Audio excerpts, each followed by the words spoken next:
Assalamualaikum warahmatullahi wabarakatuh. Bertemu lagi dengan saya Ahmad Juwaini dalam kesempatan bincang-bincang dengan berbagai tokoh, berbagai personil yang mungkin nanti bisa menginspirasi kita semua. Untuk kali ini saya akan mengajak bincang-bincang sahabat saya, teman saya, namanya Mas Wisnu Salman. Assalamualaikum warahmatullahi wabarakatuh, Mas Wisnu. Waalaikumsalam warahmatullahi wabarakatuh, Mas. Alhamdulillah senang sekali Mas Wisnu bisa ketemu lagi nih. Iya, alhamdulillah. Ini juga sebenarnya pertemuan yang ini ya, mungkin yang ya maksudnya bertemu lagi ya setelah kita lama nggak jumpa. Terakhir tahun 2012. Wah ya udah lama sekali. Makanya kita juga pengen tahu kemana aja nih beliau nih selama tidak bertemu ini. Ini saya kira sangat menarik gitu ya. Iya. Saya ingat sekali Mas, tahun 2012 waktu saya serah terima Direktur Zona Madinah ke Mas Rofi.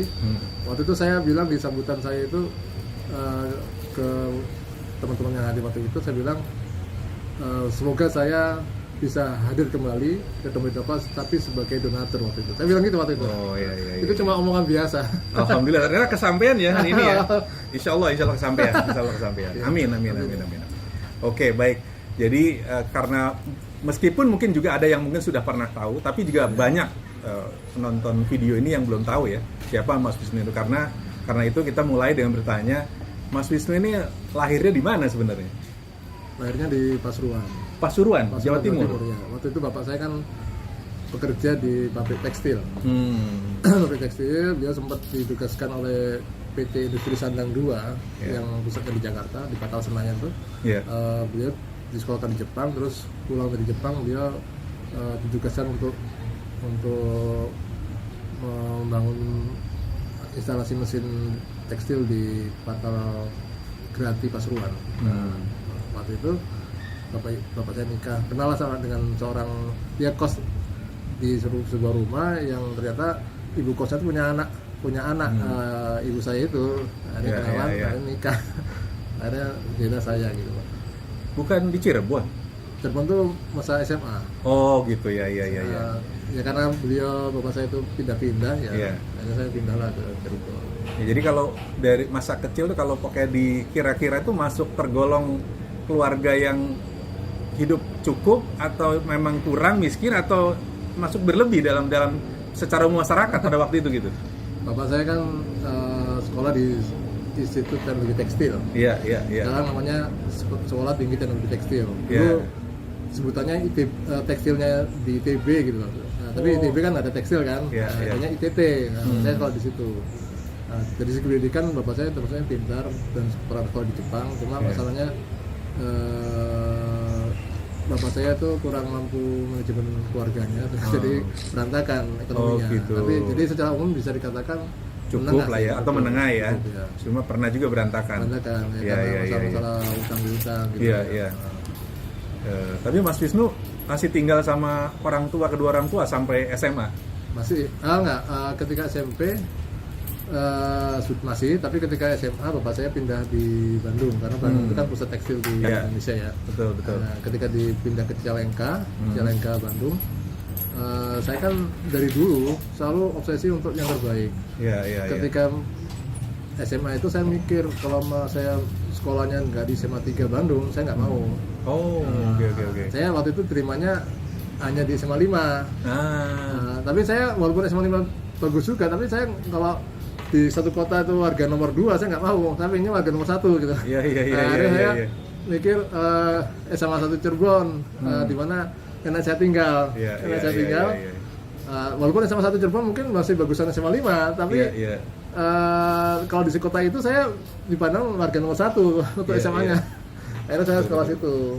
Oh gitu ya. Saya itulah jiwa saya mandiri, jiwa saya yang memang dari kecil memang terbiasa untuk berjuang gitu ya. Jadi bagi saya nggak masalah jauh dari orang tua. Walaupun secara ekonomi orang tua saya waktu itu mapan lebih mapan dibandingkan waktu saya SMP dan SD. Tapi saya berani meninggalkan kemapanan, berani meninggalkan sesuatu yang anak-anak idamkan ya, kemewahan orang tua atau kebahagiaan dengan orang tua, saya berani tinggalkan demi obsesi untuk mencapai pendidikan yang tinggi. Itu keputusan yang pengertian meninggalkan tuh maksudnya Mas Wisnu kuliah ke Bandung, sekolah di Bandung SMA itu Bandung, SMA di Cirebon.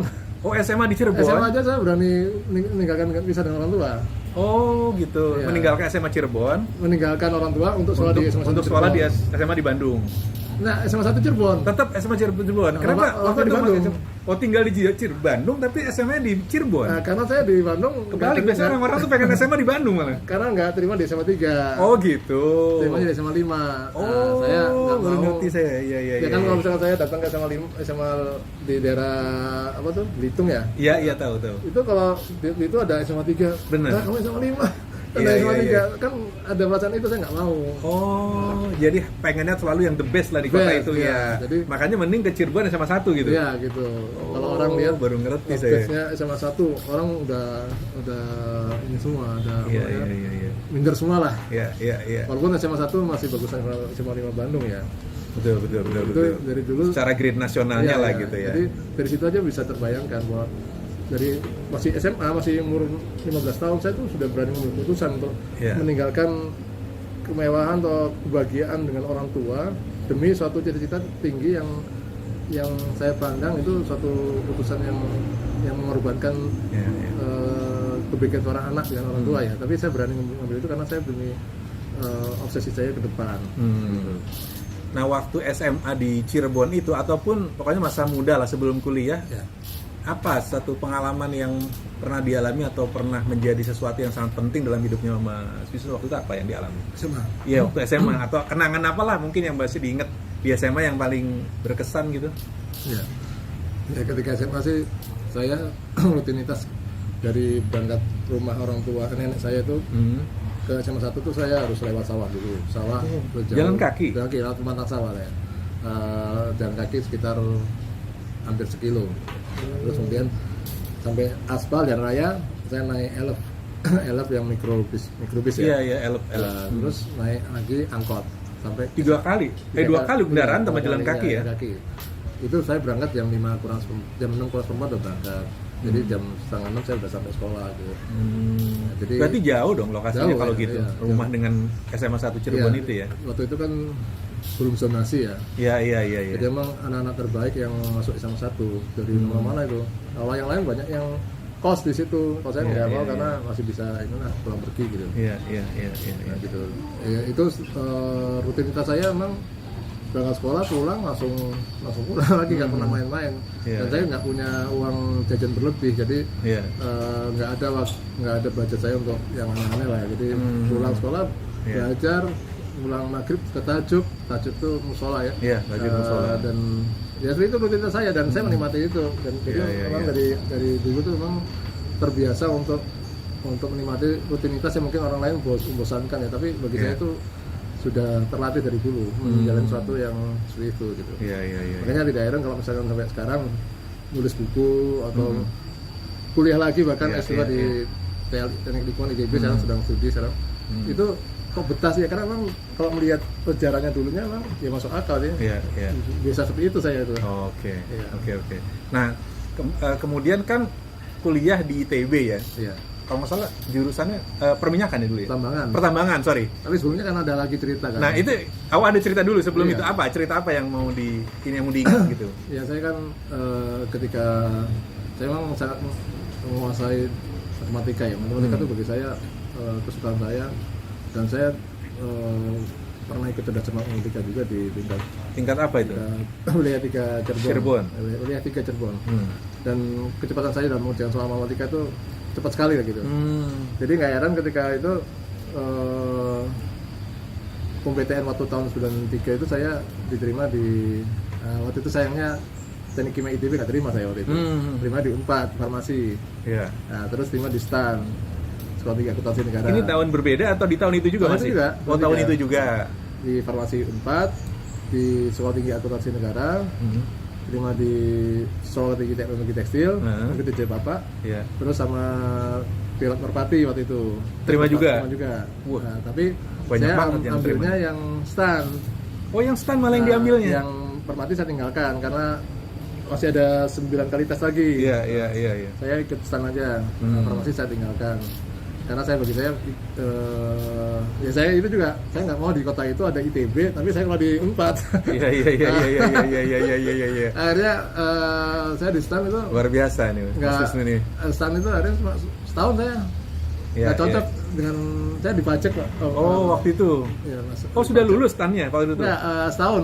Setahun aja. Karena saya cuma dapat pelajaran tentang pajak gitu di STAN-nya. Oke. Jurusan pajak saya.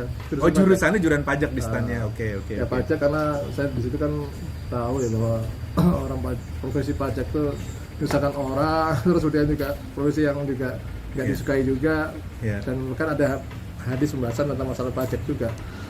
Bikin serem ya? Bikin serem. Terus kemudian juga dengan pajak itu orang banyak memanipulasi juga. Akhirnya kan adalah saya memang kembali lagi saya suka teknik lagi, daftar lagi. Tahun berikutnya itu ya? Enggak. Masih di tahun itu juga? Enggak, tahun berikutnya saya masuk ke Muhammadiyah Jakarta, teknik kimia. Kenapa? Masuk ke Muhammadiyah Jakarta dulu? Kenapa? Karena waktu itu STTB ditahan, nggak bukan STTB ikatan dinas. SMA ikatan dinas. Di STAN karena di STAN ya. Jadi saya nggak bisa.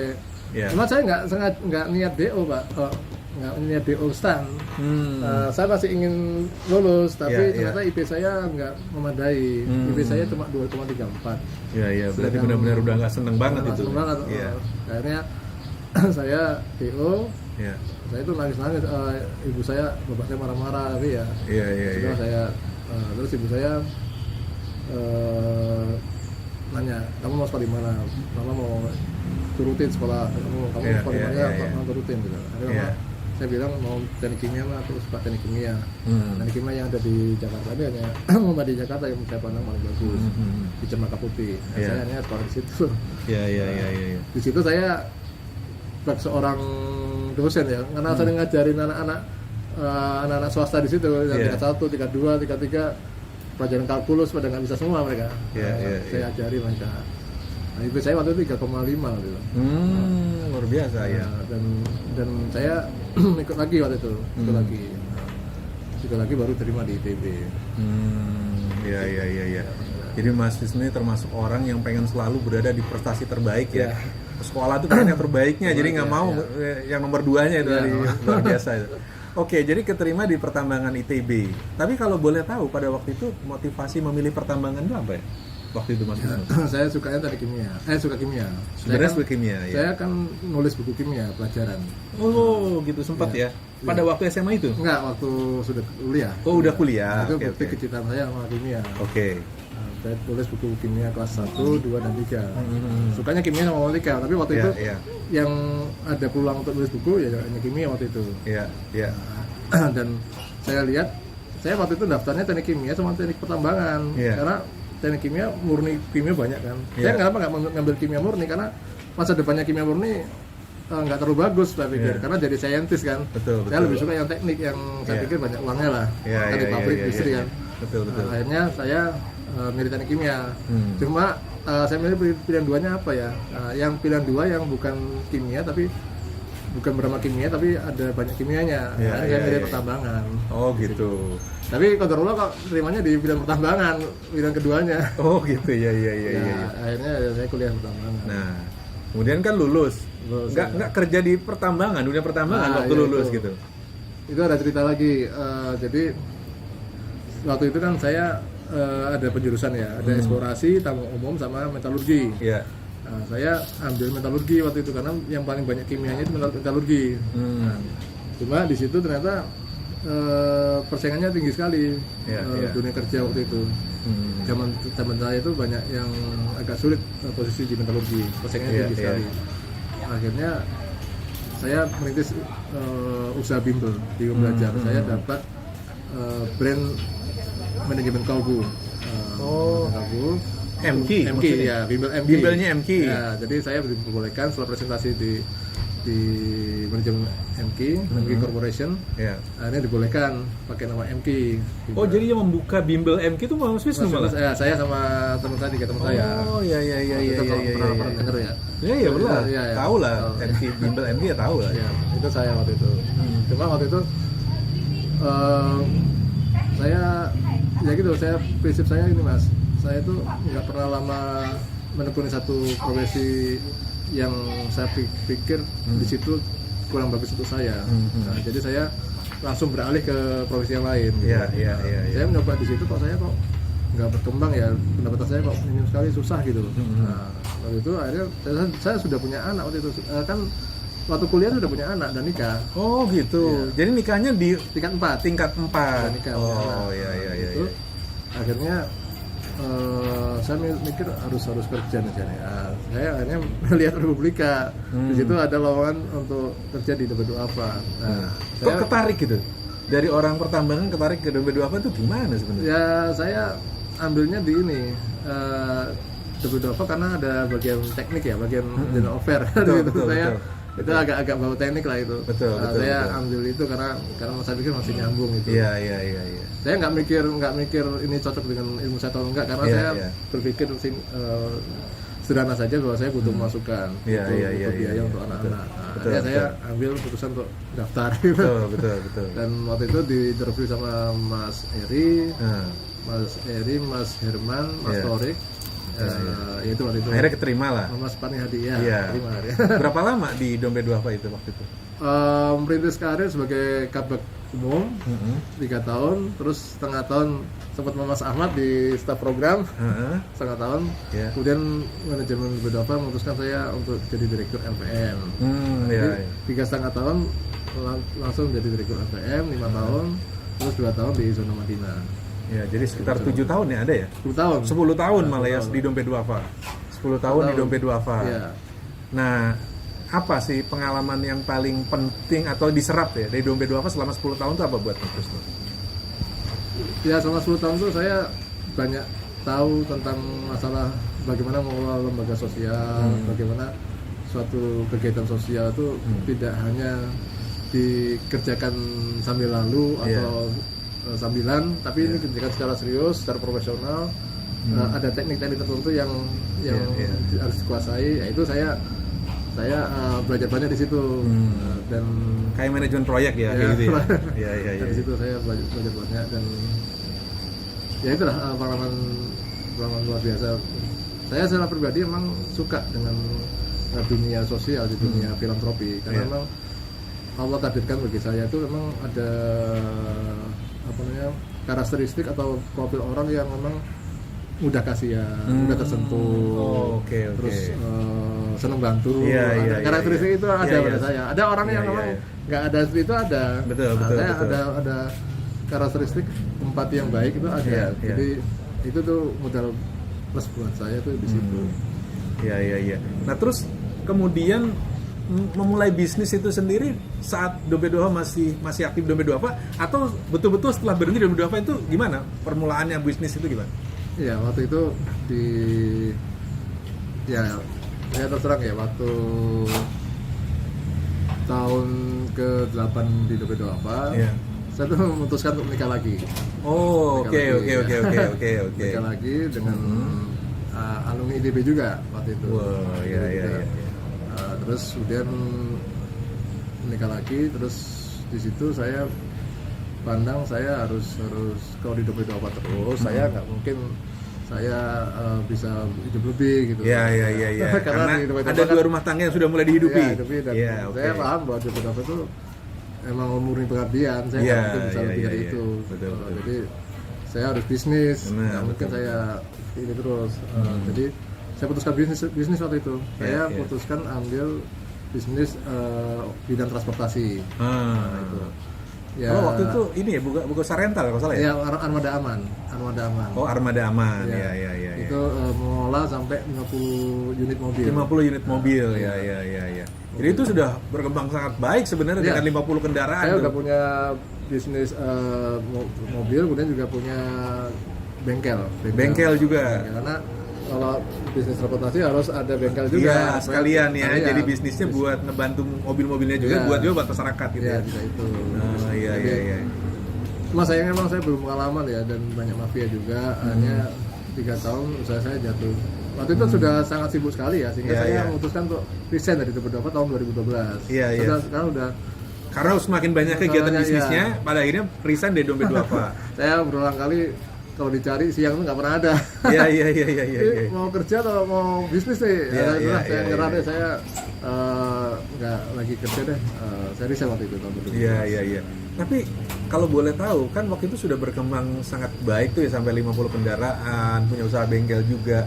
Kalau salah akhirnya kan juga sempat terpuruk ya di bisnis ini. Iya. Nah, mulainya tuh sebabnya apa sih sebenarnya terpuruk ini yang Iya, tahun 2014 itu saya mobil sudah nggak ada semua tuh, hilang semua, ditarik leasing, diambil untuk bayar utang saya. Iya. Waktu itu rumah juga dijual semua tuh untuk bayar utang-utang semua.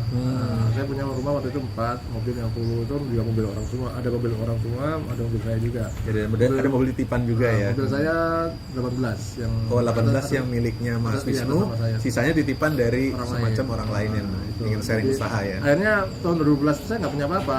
Saya titik nol lah, nggak punya apa-apa, mobil nggak ada, rumah nggak ada, dan semua nggak ada gitu. Iya.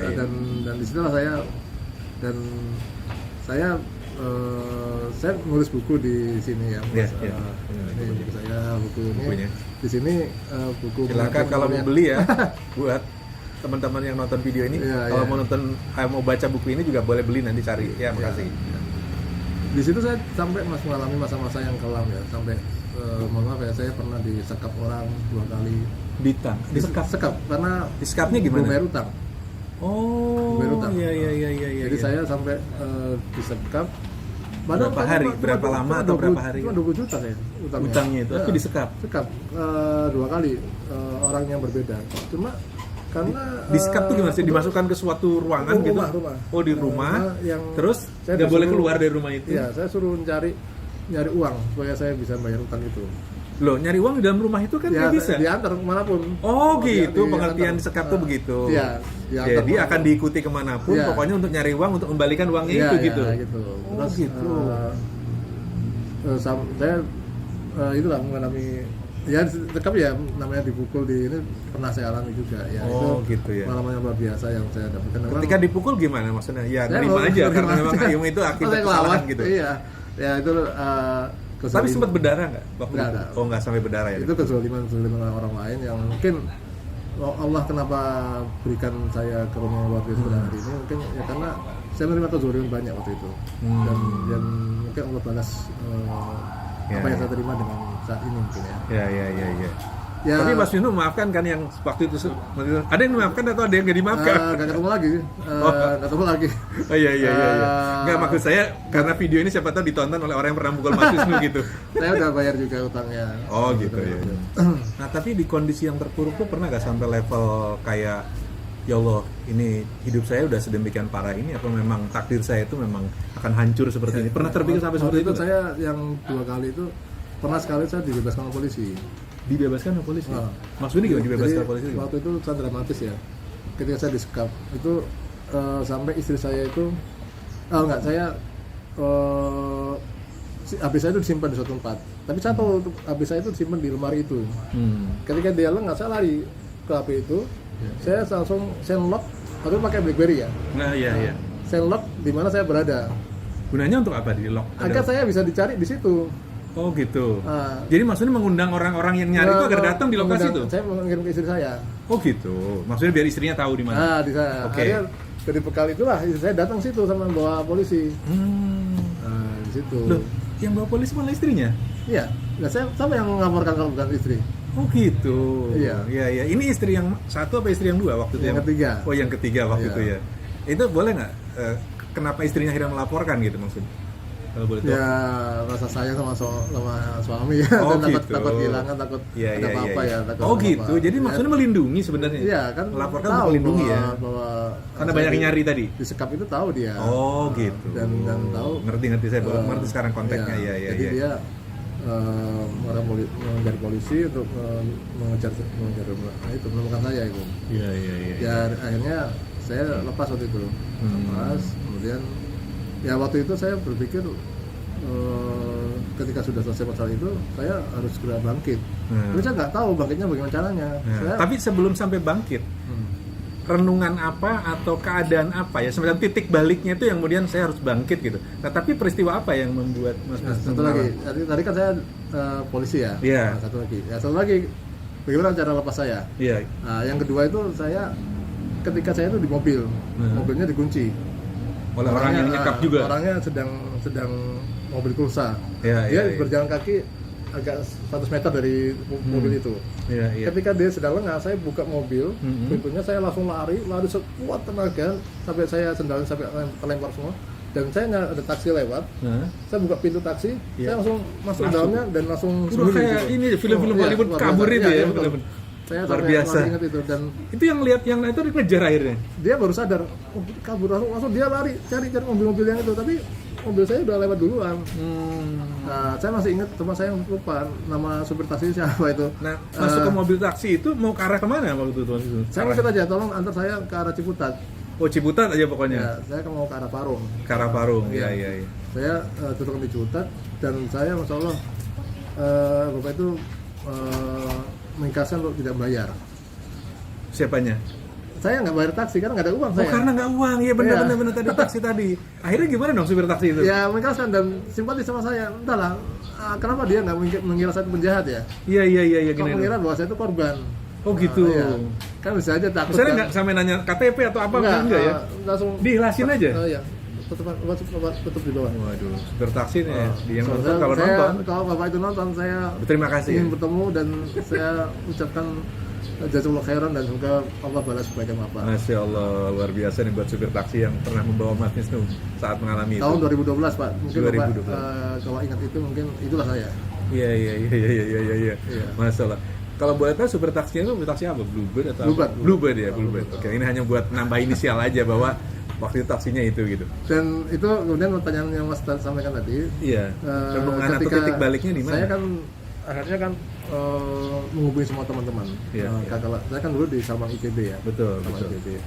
Saya hubungi teman-teman, saya pikir gimana cara saya bayar utang itu. Iya. Kalau saya kerja jadi karyawan nggak mungkin. Iya. Kalau misalkan kalau jadi karyawan gimana saya bayar utangnya? Terus iya, iya. saya harus bisnis sih, harus Iya, bisnis. iya, ya. iya. Cuma kelas saya waktu itu ada yang namanya Mas Adi Nugraha, mungkin Mas Adi Nugraha dia lihat video ini. Dia geologi tahun Temen di 90. Salman ITB? Iya, ITB. Dia minta saya, udah kamu jangan minta modal, kamu kerja aja sama saya. Oh, oke, oke. Dia Waktu punya itu ya, jadi ya. punya tambang. Udah dia punya tambang. Punya tambang, tambang batu Nah. Di mana di lokasinya? Batu Jajar. Oh, Batu Jajar. Oke. Nah, saya diminta kerja sama dia. Saya dijadikan wakil kepala teknik tambang. Oh, di sini sama dia. Nah, Kok langsung percaya aja karena teman baik itu ya? kan tambang. Saya kan Oh, karena ijazah sama-sama tambang. anak tambang. Saya Oke, ijazah oke, oke. tambang. Iya, iya, iya, iya. Ya, pasti saya punya sedikit ilmu lah tentang Iya, itu. iya, iya, iya, iya. Itulah pertama kali saya menggunakan ilmu saya sejak kuliah lulus tahun 2001. Jadi Iya, iya, iya. baru dipakai 13 tahun kemudian. Iya, iya, Ilmu iya, itu. iya, iya, iya, iya. Oke, oke, oke. Ya, ya saya mulai belajar lagi. Ya. Mulai Iya, belajar iya. lagi. Mulai baca lagi buku-buku tambang dari situ. Iya, iya, iya. Nah, dari situ saya mulai naik lagi, dipercaya jadi manajer Di tempatnya Tempat Pak Adi itu ya, Pak Adi Nugraha itu. Iya, saya juga belajar bagaimana pemesan bahan produk, pemesan mencari bahan-bahan apa, jadi ini ya purchasing untuk kebutuhan tambang ya. Di Iya, situ saya iya. mulai belajar ya dan mulai ngurus perizinan juga. Akhirnya saya saya tipe pembelajar cepat. Jadi Iya, iya. jangan pernah kalau mau sukses cepat, jangan lama-lama untuk belajar. Iya, iya. Karena umur kita tuh cepat berakhir ya, umur kita tuh nggak lama. Sebentar lagi juga kita udah meninggal kan. Kita harus belajar cepat.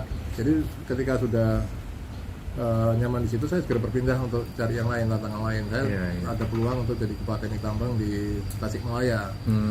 Saya di Itu juga alumni tambang yang sama dari TB ini. lain. Lain, Tapi karena jaringan saya makin luas, ya orang makin percaya. Ya akhirnya dari situ saya mulai dipercaya untuk jadi kepala teknik tambang. Di situlah momen yang paling penting bagi saya dalam hidup saya, karena di situ menjadi kepala teknik tambang untuk tambang yang baru mau buka. Jadi saya belajar Jadi dari nol istilahnya, ya, kayak dari awal saya ya? baru belajar membuat, ya mungkin Allah mengarahkan ke itu ya.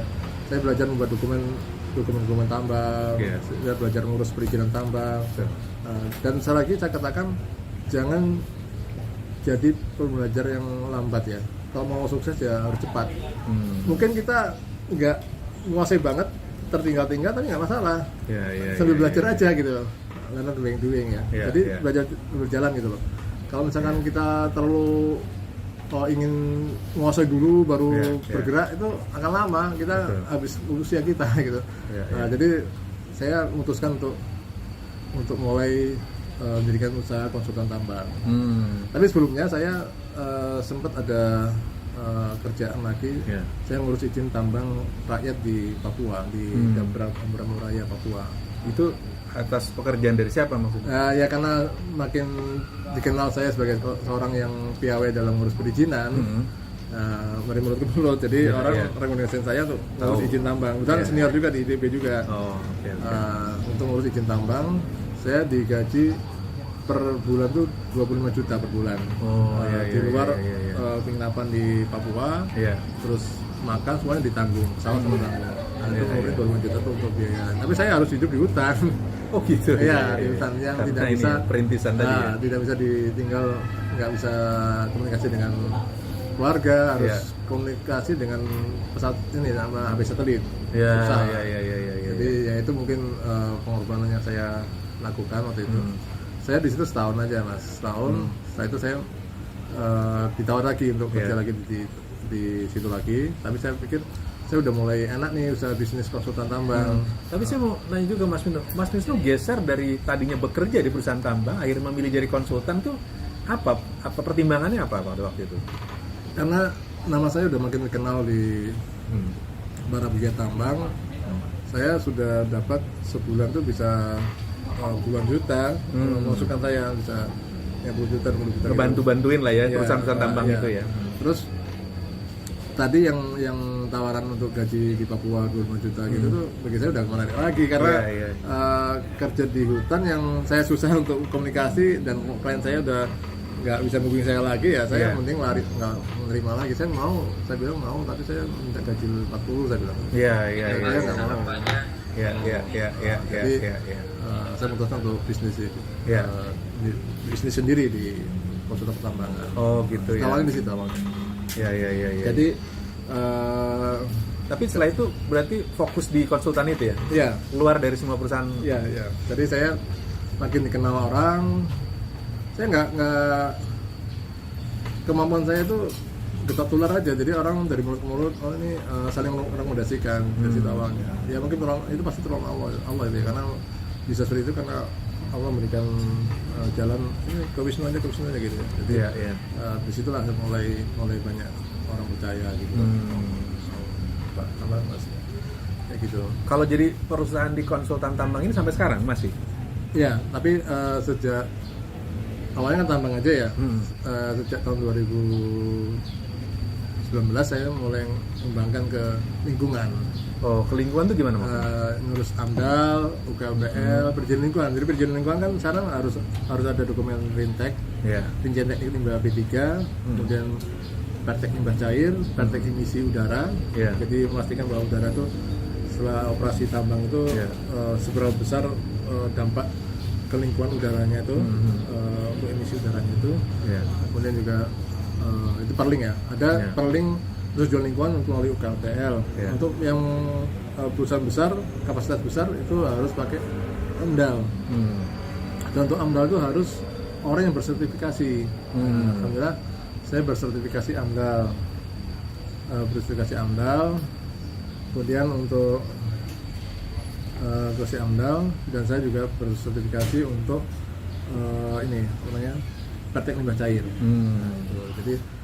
Jadi memang kalau kita mau seorang yang ahli atau kita untuk makin bagus hidup kita, atau kita sudah menyeburkan diri ke dunia konsultan gitu ya, kita harus membekali kita dengan kompetensi diri. Jadi jangan mencukupkan diri kita dengan pendidikan yang ada. Jadi saya sudah memiliki sertifikasi untuk AMDAL dan untuk ahli limbah cair. Itu penting bagi saya untuk bisa lebih eksis di dunia konsultan lingkungan. Sekarang untuk itu pula juga saya harus lebih expert lagi.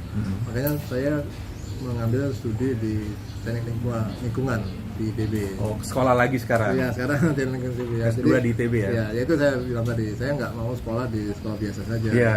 Mulai lagi saya nggak mau kuliah di sekolah lain selain ITB ya. Selalu milih yang terbaik. Iya itu. Iya. Dan terus tahu juga mas saya ini yang kedua kalinya saya S2 di ITB ya. Yang pertamanya gagal saya, tahun kemarin gagal. Gagal tesnya maksudnya? Iya, gagal waktu itu saya pikir nggak tahu kenapa gagalnya. Apa tes saya jelek atau apa? Saya pikir kuliah S2 tuh ya gampang diterima pasti ya. Katanya nggak mudah juga, mungkin karena ITB ya mungkin ya. Iya. Kalau di mana-mana menurut saya kalau daftar S2 ya gampang lah gitu ya, lebih mudah dibandingkan S1 gitu. Iya. Katanya susah, akhirnya saya waktu yang kedua kalinya saya nyoba belajar lagi, saya belajar. Iya. Alhamdulillah diterima. Tes yang tertulis, wawancara, terus juga tes kemampuan dasar juga diterima. Oke. Nah tapi Mas Wisnu tuh sekarang merasakan bahwa katakanlah ada di posisi sekarang nih boleh kita sebut di posisi keberhasilan atau kesuksesan lah. Ya meskipun sebenarnya suatu itu selalu ada proses ya, tapi maksudnya ada di posisi itu. Nah, yang dirasakan Mas Wisnu sekarang tuh apa? Menandai bahwa Mas Wisnu sekarang udah mulai enak, nyaman gitu. Apa yang dirasakannya apa gitu? Ya satu mas, saya kan masih belum sukses banget ya. Artinya masih panjang dari hidup saya. Jadi tapi saya harus terus bergerak, harus terus maju lagi karena ya untuk bisa sukses ya kita harus makin membekali kompetensi diri kita, makin meningkatkan kinerja perusahaan. Ya maka saya harus dinaungi atau harus dilingkupi atau dilingkari oleh orang-orang yang hebat pula gitu. Makanya ketika saya di Bumi Berkah, saya tuh rekrut orang-orang yang hebat dari ITB, dari UI ya, dan mereka saya gaji tinggi untuk bisa masuk ke perusahaan saya. Jadi itu kunci juga mas. Jadi kalau mau kita jadi besar, kita harus pastikan orang-orang di perusahaan kita itu orang-orang yang handal gitu ya. Dan itu memang perlu biaya. Ya otomatis memang saya harus ada anggaran khusus untuk itu. Gitu. Iya. Nah kan kalau tidak salah beberapa waktu yang lalu kan Mas Wisnu ini menghadiri kongres ini ya pertambangan di Australia. Boleh ceritakan nggak itu gimana awalnya sampai ke Bursa dan sampai seperti itu gitu? Jadi bisanya ke Australia itu kan awalnya kan ini ya. Saya sampaikan bahwa untuk bisa kita makin berhasil di bisnis kita yang hal yang terpenting itu adalah jaringan. Ketika saya menekuni di bisnis pertambangan, saya harus menguasai jaringan itu. Makanya saya pikir jaringan itu apa saja? Ada Perhapi, Perhimpunan Ahli Pertambangan Indonesia. Terus ada lagi Asosiasi Tambang Batu Indonesia. Ada lagi Kadin. Ini saya fokuskan, saya aktif. Awalnya saya aktifnya di Perhapi.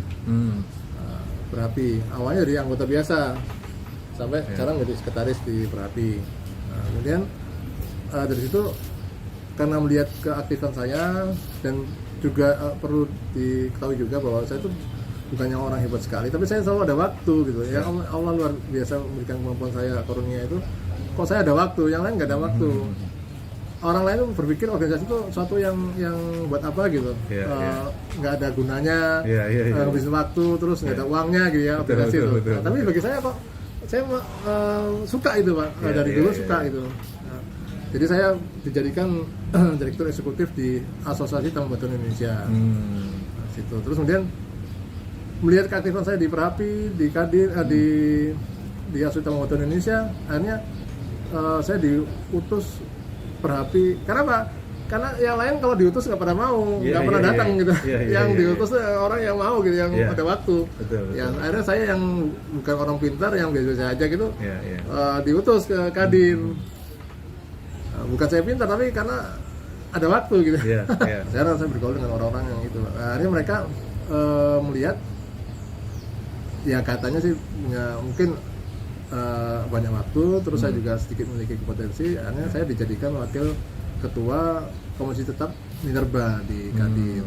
Jadi Kadin itu ada bidang-bidangnya, ada bidang energi dan pertambangan.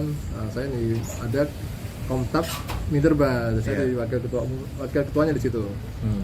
Wakil ketuanya di situ. Nah, kemudian dari situ ada Kongres Pertemanan Dunia.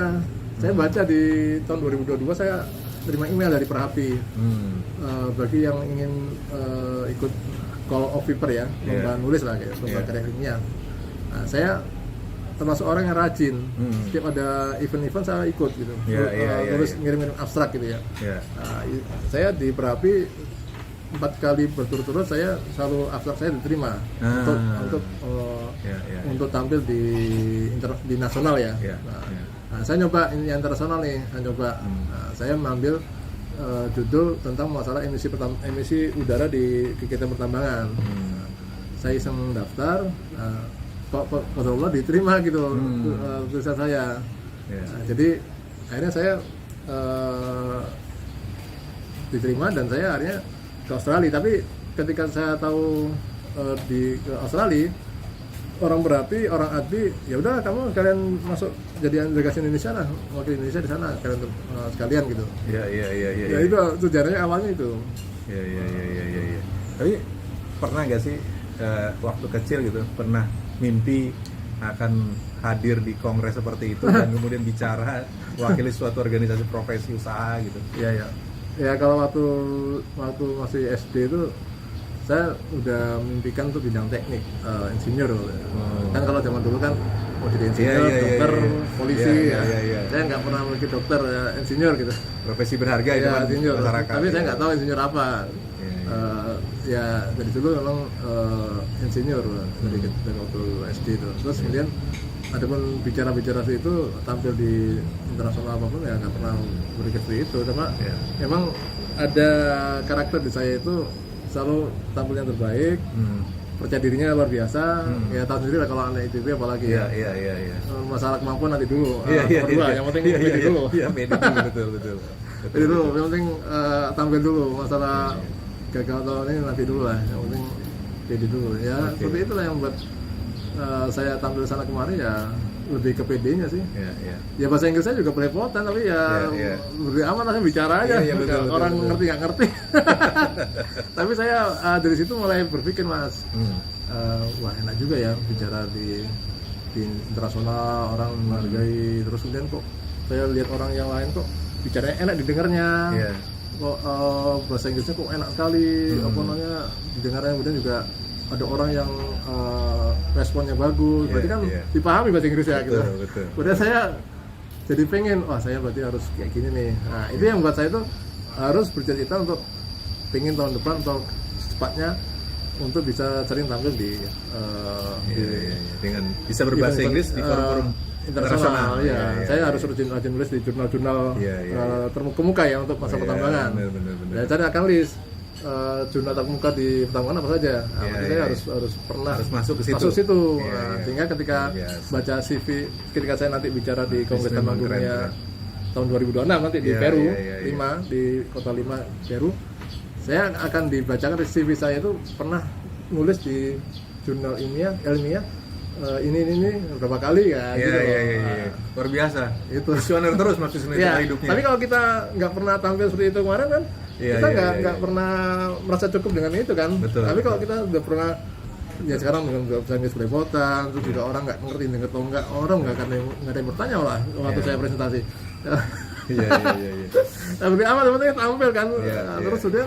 Tapi saya punya cita-cita Mas untuk besoknya harus lebih baik lagi. Kalau nggak pernah gitu kan gimana bisa? Betul. Kan? Betul.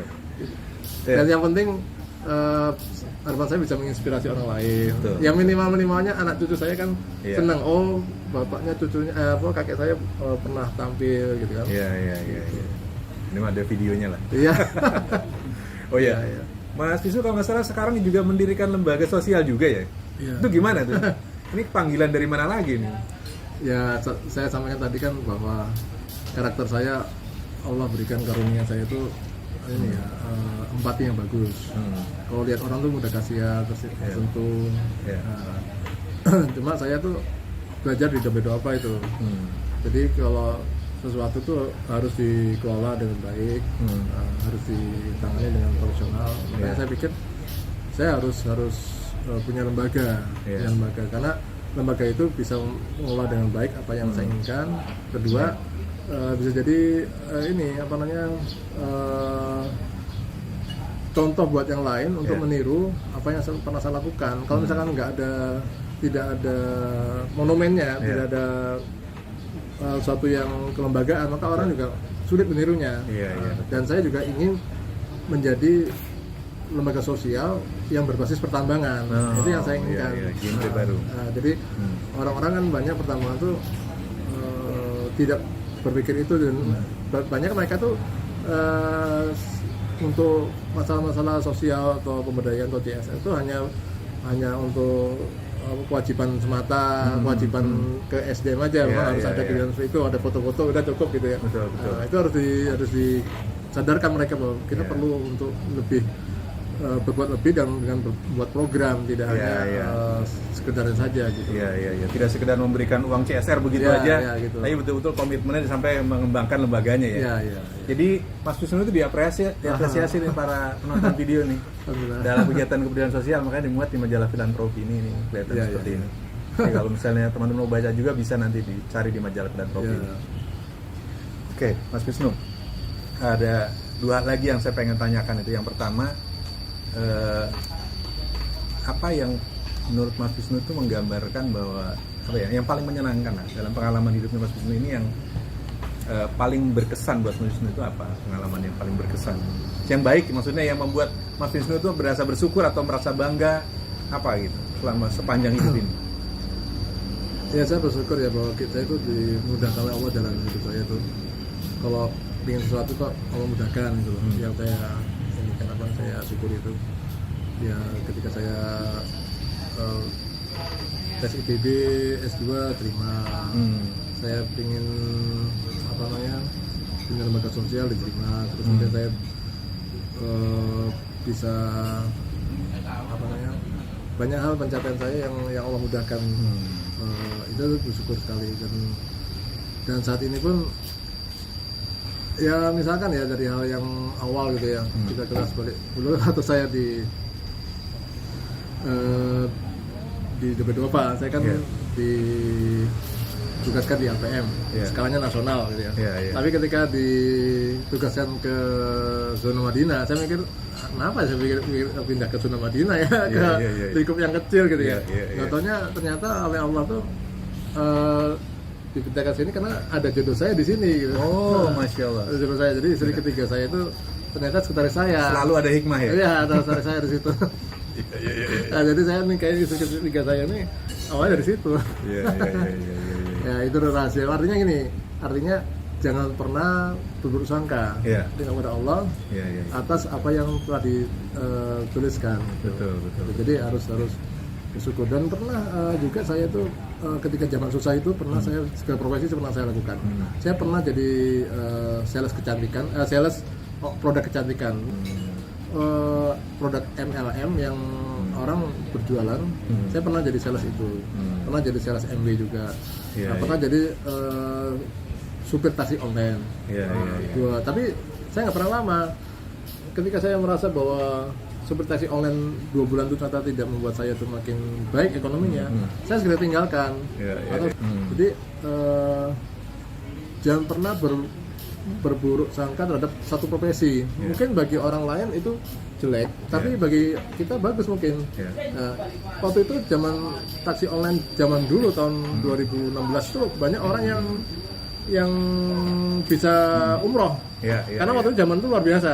Nah, tapi ternyata bagi saya nggak bagus, ada orang yang bagus. Makanya ketika kita sudah memilih profesi tertentu dan ternyata tidak bagus perkembangan ekonomi kita, segera pindah, cari yang lain, jangan diem di situ terus. Cari yang lain. Dan ketika pasti ketemu nanti titiknya itu. Itu sih pesan saya pada teman-teman semuanya yang banyak. Kalau mimpi-mimpi atau harapan yang akan dilakukan ke depan atau yang ingin dicapai ke depan apa? Ya, saya secepatnya lulus S2, terus saya ingin mengambil gelar doktor di ITB juga. Terus saya tahun ini harus ikut mengirim beberapa sebanyak mungkin abstrak saya di jurnal ilmiah di di rata-rata kampus-kampus di luar negeri itu pasti ada jurnal ilmiah ya. Saya harus ngirim, aktif ngirim. Masalah tidak terima nggak masalah, yang penting kan kita harus rajin ngirim. Nanti diharapkan setahun ada 1 atau 2 yang diterima. Nanti puncaknya kita sudah terlatih untuk itu. Saya berharap mungkin kalau jadi speaker internasional dan diundang mungkin enggak ya, tapi mungkin saya mengajukan diri. Mengajukan diri jadi pembicara. Tapi suatu saat nanti harapan saya akan diundang gitu.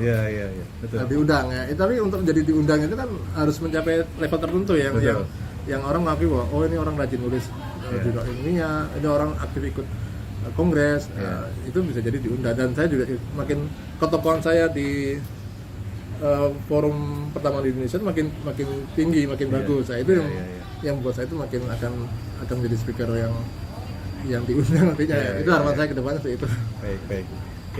Ya terakhirnya adalah apa yang Mas Wisnu mau sampaikan buat anak-anak muda nih, baik yang mau berada di bidang pertambangan ataupun mau di bidang kepedulian ya, pesan apa ya buat Mas Wisnu sampaikan? Ya, pertama bahwa kita di dunia ini hidup sebentar, nggak lama, dan kita juga nggak tahu kapan kita akan dirahmati Allah ya. Jadi manfaatkan waktu sebaik mungkin dan jangan berpuas diri dengan kemampuan kita yang saat ini ada. Selalu meningkatkan diri, kompetensi diri kita.